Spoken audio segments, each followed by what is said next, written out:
کیونکہ والدین بچوں کو چھوٹا سا سمجھ کے ان کے سائز چھوٹا دیکھ کے تو ڈسیپشن میں چلے جاتے ہیں کہ خیر ہے ان کو کچھ بھی کہا جا سکتا ہے، جب تک یہ بڑے نہیں ہوتے ان کی بےزتی کی جا سکتی ہے۔ تو ایسا نہیں ہے، ایسا نہیں کیا جا سکتا۔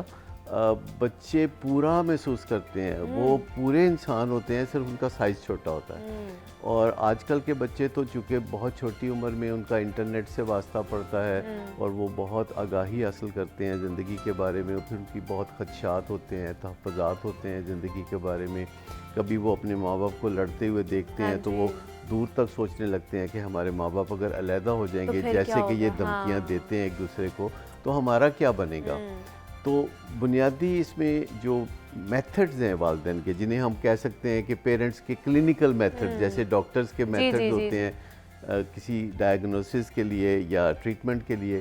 تو اب اس طرح کی پیرنٹنگ نہیں چلے گی جو کہ ہمیشہ سے چلتی تھی۔ اب کامن سینس پیرنٹنگ نہیں چلے گی، بلکہ یہ سیکھنے کا کام ہے، میتھڈ سیکھنے کا کام ہے، کیونکہ بچوں کے ساتھ آپ نے انٹریکٹ کرنا ہوتا ہے اور وہ 3 موقع ہوتے ہیں جس پہ کرنا ہوتا ہے، بس اس سے زیادہ چوتھا موقع کوئی نہیں ہوتا۔ صحیح۔ ایک موقع یہ ہے کہ آپ نے ان کے ساتھ طے کرنا ہے کہ بچے کیا کریں گے اور کیا نہیں کریں گے۔ دوسرا موقع ہے کہ اگر بچے آپ کے کہنے کے مطابق وہ کرتے ہیں تو آپ نے اپریشیٹ کرنا ہوتا ہے، اور اگر وہ آپ کے کہنے کے مطابق نہیں چلتے تو آپ نے انہیں نظر ثانی کے لیے کہنا ہوتا ہے۔ ٹھیک ہے، تو اب یہ 3 موقع ہیں جن میں یہ خیال رکھنا بہت ضروری ہے کہ جب آپ بچوں سے بات کریں یا فار دیٹ میٹر کسی سے بھی بات کریں تو اس کے احساس کو مجروح نہ کریں، یعنی اسے بری فیلنگ نہ دیں، ہو سکے تو اچھی فیلنگ دیں۔ لیکن اگر آپ نے کسی پر نکتہ چینی کرنی ہے یا کوئی شکایت کرنی ہے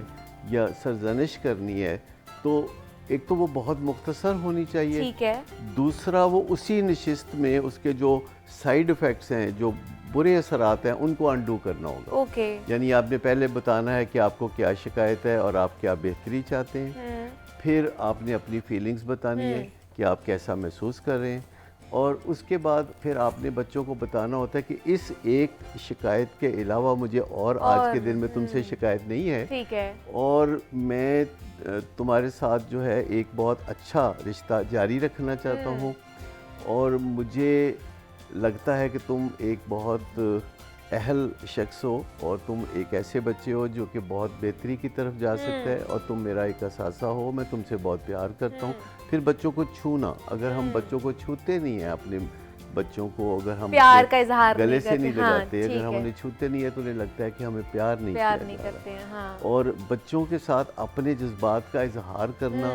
یہ ان کو سکھانے والی بات بھی ہے کہ جذبات کا اظہار کرتے کیسے ہیں۔ لیکن جو کی ورڈ ہے اس میں وہ ہے کہ بچوں کو ایک انمول فیلنگ سے انٹروڈیوس کرانا، شروع سے ہی بچوں کو بتانا کہ اپنی فیلنگ کوئی ایسی چیز ہے جس کی حفاظت کرنے کی ضرورت ہے، اور یہ فیلنگز کے بارے میں جو باتیں شروع ہوئی ہیں وہ پچھلے 25-30 سال سے شروع ہوئی ہیں، اور ابھی تک تو اتنی پسماندگی ہے اس فیلڈ میں کہ فیلنگز کو ناپنے تولنے کا کوئی ابھی پیمانہ ہی نہیں، اور پتہ ہی نہیں چلتا، اور یہیں پہ ہمارے بچوں میں اور والدین میں گیپ آتا ہے کہ کمیونیکیشن لیک ہو جاتی ہے، والدین نہیں سمجھا پا رہے ہوتے ہیں، اپنے پیار کا اظہار نہیں کر پا رہے ہوتے ہیں، بچے بھی اپنے پیار کا اور اپنے جذبات کا اظہار نہیں کر پا رہے ہوتے ہیں، اور اس کے بعد پھر وہ جو ڈسٹنس ہے وہ بڑھتا ہی جاتا ہے۔ ایک اور مسئلہ ہے کہ والدین کا جو سٹائل ہے اعصابی دباؤ کے دوران، سٹائل انڈر سٹریس جس کو ہم کہتے ہیں، کہ جب وہ کسی مشکل میں پھنسے ہوتے ہیں تو وہ بڑی لوز ٹاک کر جاتے ہیں، پھر ان کو اس سے گلٹ ہوتا ہے، وہ گلٹ انہیں مجبور کرتا ہے کہ بچوں کی وہ باتیں مان لی جائیں کہ جو پہلے وہ انکار کر رہے تھے، تو اس سے دو عملی کی صورت پیدا ہوتی ہے اور بچے ڈسپلن نہیں ہو پاتے۔ والدین کو چاہیے کہ بچوں کے ساتھ بھی اس طرح بات چیت کرے احتیاط سے جیسے گھر کے باہر ہم اجنبیوں سے یا معزز لوگوں سے بات کرتے ہیں، اچھے طریقے سے بات کرتے ہیں۔ اچھا رضا صاحب، یہ سارے واقعات ہیں جو ابھی جس کو میں نے ایڈریس کیا ہے کہ حیدرآباد میں جو واقعہ پیش آیا ہے، اس میں جو اسکول انتظامیہ ہے، جو سٹاف ہے، ان کا کیا کردار بنتا تھا کہ ان کو پتہ ہی نہیں چلا کہ بچی دیوار پہ چڑھ گئی اور اس نے خودکشی کر لی ہے، تو ان کی طرف سے بھی کتنی ایک لیک ان کی چیزوں میں آ رہا ہے کہ ان کے پتہ ہی نہیں ہے کہ ان کے بچے کیا کر رہے ہیں۔ جی، بڑا دل سوز واقعہ ہے اور سن کے بڑا افسوس ہوا ہے، اور بالکل مینجمنٹ کا بڑا اہم کردار ہوتا ہے کسی بھی ادارے کی کہ وہاں کی ساری مینجمنٹ کو، ڈسپلن کو برقرار رکھا جائے، اور یہ ان کی ذمہ داری تھی کہ بچی کی پوری نگرانی کی جاتی، اور وہاں پہ ٹیچرز موجود ہیں، سٹاف موجود ہے، سب عملہ موجود ہے، کیمراز لگے ہوئے ہیں، تو پھر آپ کو چاہیے تھا کہ